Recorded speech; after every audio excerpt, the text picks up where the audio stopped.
Assalamualaikum warahmatullahi wabarakatuh. Hari ini saya akan mempresentasikan tentang telekomunikasi. Perkenalkan sebelumnya, nama saya Muhammad Rizky Atilasya. Saya dari 1 TE2 atau Teknik Elektronika. Lanjut.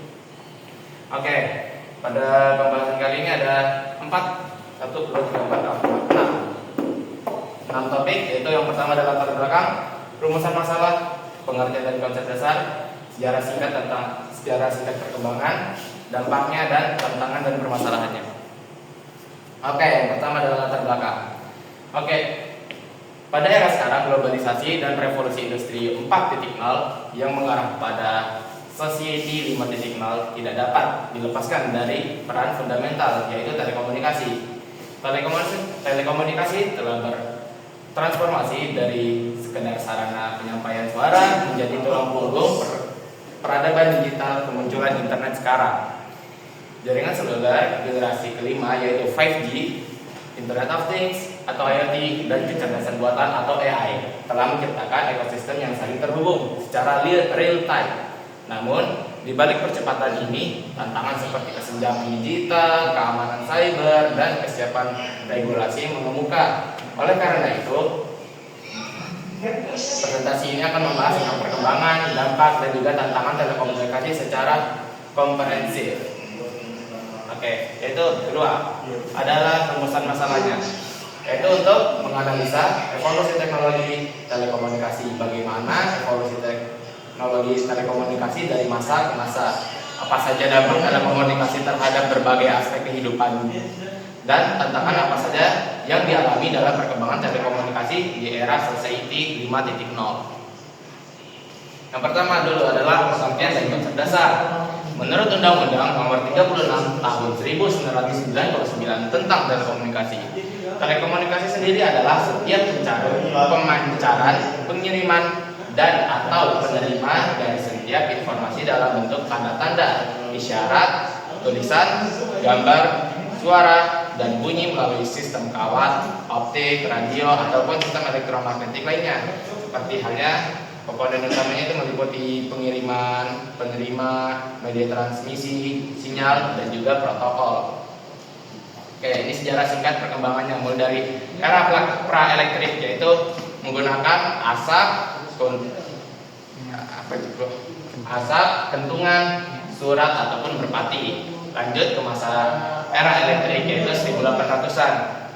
Itu ada telegraf atau Morse, dan juga telepon yang dikemukakan oleh Alexander Graham Bell.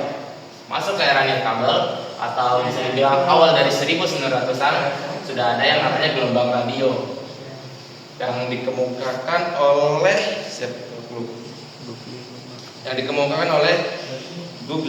Guglielmo Marconi. Lalu yang terakhir adalah era sekarang atau era digital dan seluler, yaitu dimulai dari 1980 hingga sekarang, yang itu sudah menggunakan jaringan seluler dari 1G sampai sekarang 5G dan juga internet tentunya.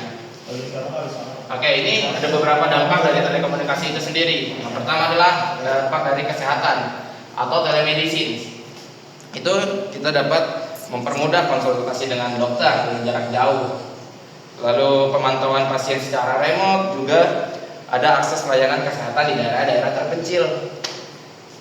Ada yang kedua itu dari sektor pendidikan atau e-learning, yaitu menjadi demokratisasi pendidikan melalui pembelajaran daring atau webinar atau MOOCs, akses ke sumber ilmu tanpa batas. Lalu yang terakhir itu adalah ekonomi atau bisnis, lahirnya digital e-commerce, vintage, cloud computing, efisiensi operasional, dan perluasan pasar global.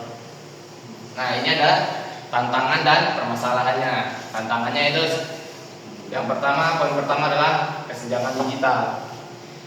Kenapa kesenjangan digital? Karena tidak meratanya akses dan kemampuan menggunakan TIK antara wilayah perkotaan maupun perdesaan. Lalu yang kedua, adanya keamanan cyber dan juga privasi data, yaitu meningkatnya ancaman peretasan, pencurian data, dan juga pelanggaran privasi. Yang ketiga, ada regulasi dan juga kebijakan. Tentu tidak lepas dari regulasi dan kebijakan. Yang perlu adanya regulasi yang adaptif, melindungi konsumen, namun juga tidak menghambat inovasi itu sendiri. Yang keempat ataupun yang terakhir dari poin ini adalah infrastruktur dan investasi. Tentunya dibutuhkan banyak atau biaya yang gede untuk pembangunan suatu infrastruktur, terutama di bagian fiber optiknya dan juga menara 5G yang besar. Oke, mungkin sekian saja presentasi saya kali ini. Terima kasih. Wassalamualaikum warahmatullahi wabarakatuh.